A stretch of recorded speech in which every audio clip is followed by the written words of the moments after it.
Through this video, you'll learn how to start using the Alpha ME USV for underwater topographic surveys after receiving it. Here is Alpha ME USV. This is the directional antenna, which determines the orientation of the USV. Here is the millimeter wave obstacle avoidance radar. And this is the camera, used to check for obstacles ahead of the USV. On both sides here are navigation lights, red on the left and green on the right according to maritime standards. Allowing observation of the vessel is orientation from a distance. Power switch. This is the hatch cover, rotating counterclockwise to open and clockwise to lock. These are the two antenna ports for antenna installation. The positioning antenna. Below are the propellers on both sides of the USV. The USV is equipped with 3 antennas, 2 short ones for communication between the USV and the remote controller, and 1 long antenna for communication with the RTK base station.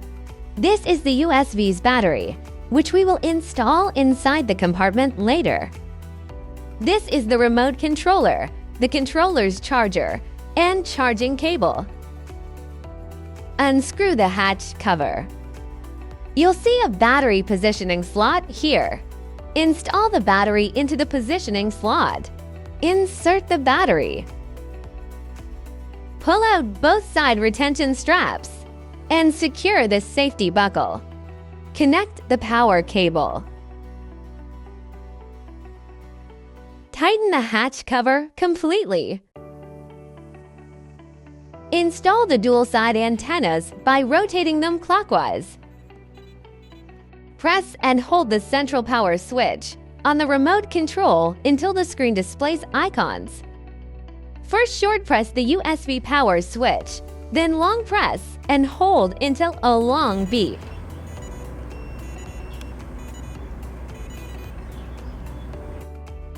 The navigation lights flashing means the USV startup successful.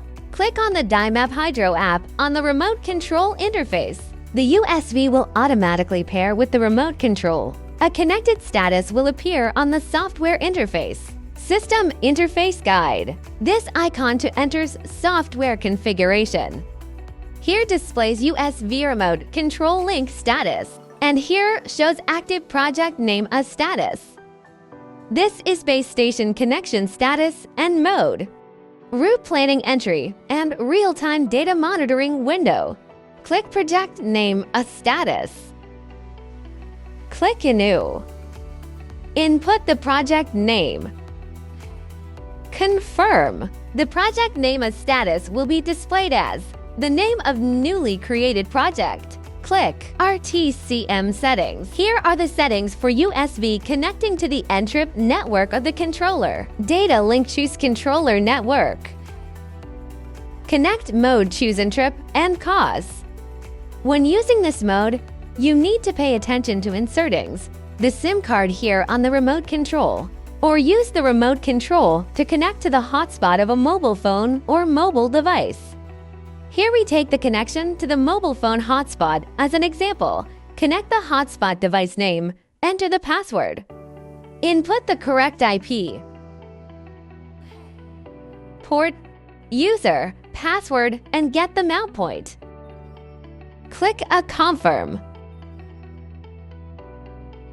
The RX number displayed at the top changes, indicating that connected to the Ntrip base station successfully. And RTCM will show that it is connected.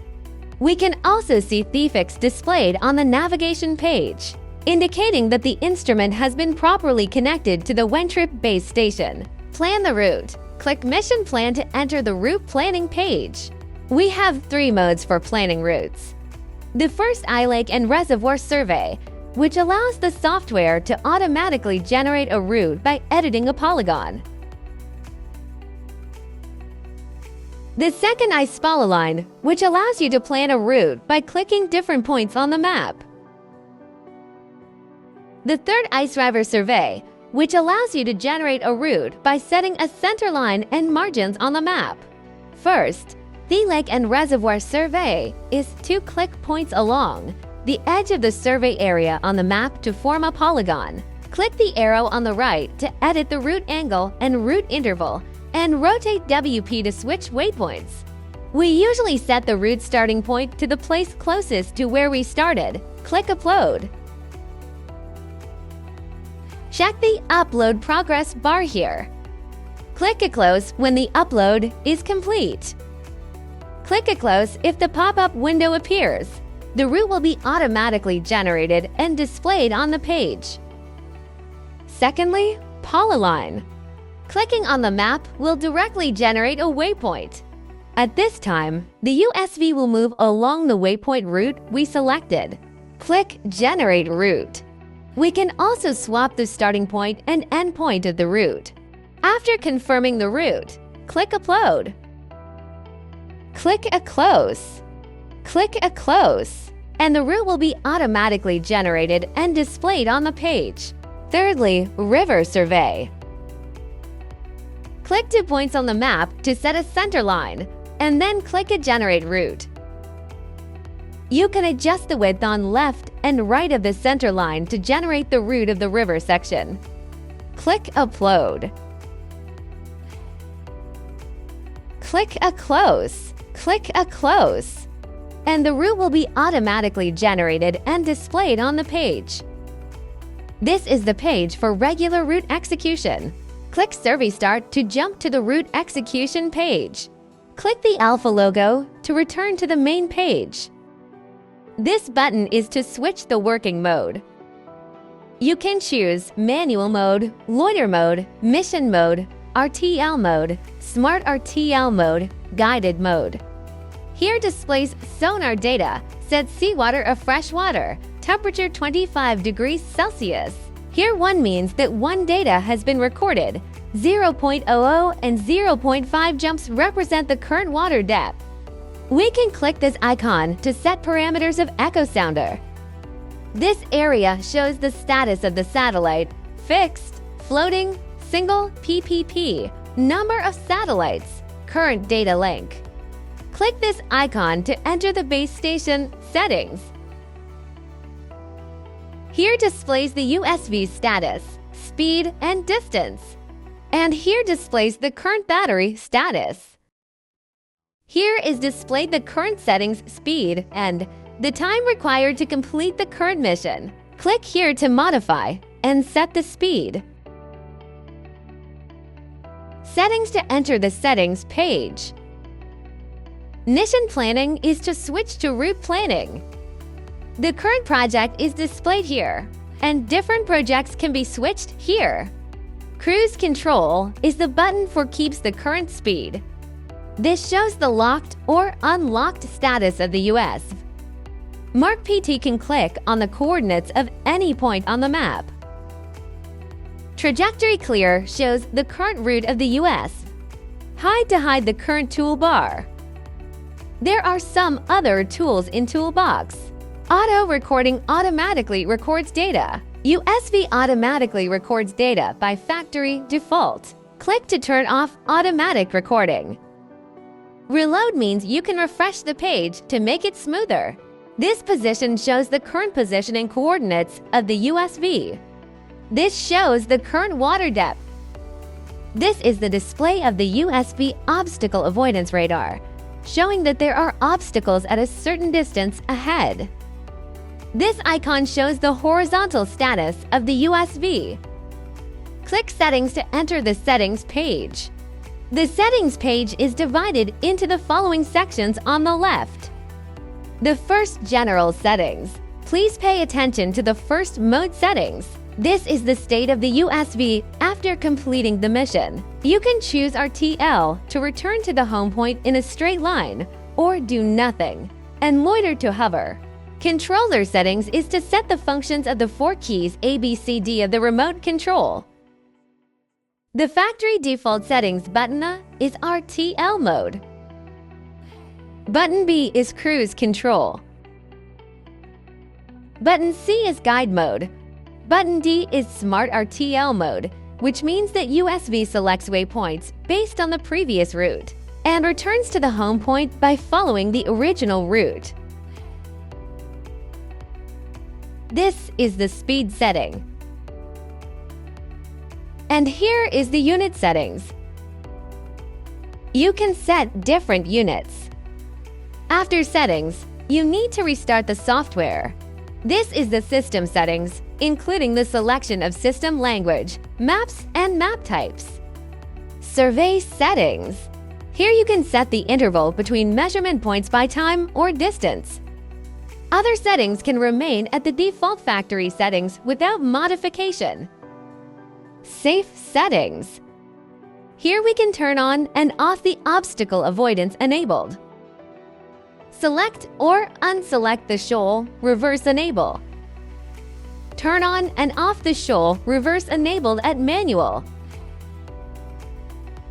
Please kindly note that the low battery return to home setting, we trigger the return at a low voltage of 20.8 volts by default. It should be noted that the low voltage return can only be triggered once. If the return is interrupted, then the low battery return to home will not be triggered again. In addition, if far away from the home point, please modify the settings accordingly to reserve enough voltage for return. Here is the settings for communication lost return to home. The first is to return when the remote control joystick cannot control the USV, and the second is to return when the software communication lost. Normally, we enable when RC communication lost return to home and disable when software communication lost return to home. Depth sensor settings. Here you can modify the settings according to the measurement environment. Coordinating system. You can set the coordinate system parameters here.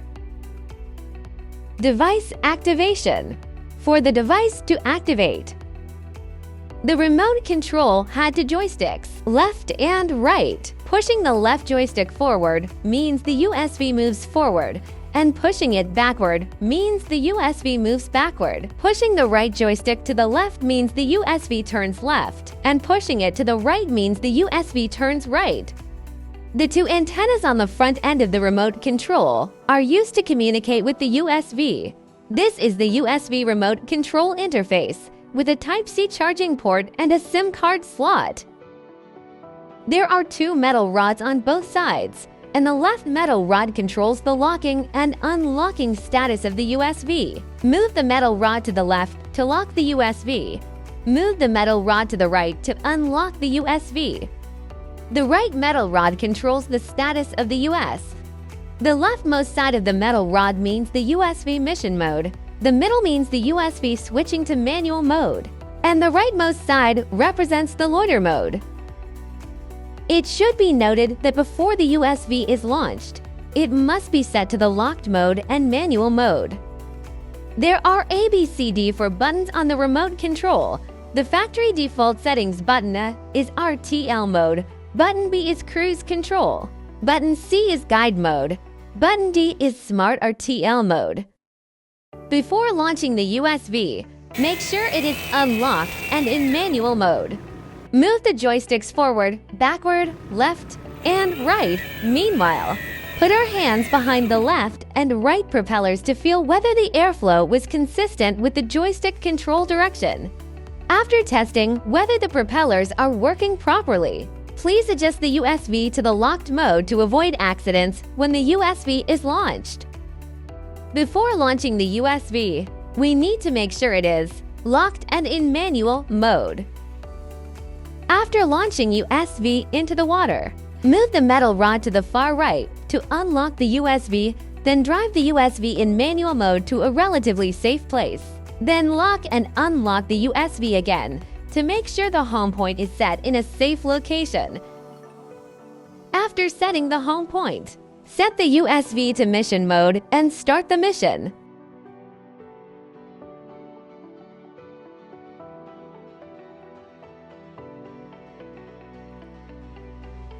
According to the default settings, the USV will return to the home point immediately after completing the mission. You can also change these settings in the software.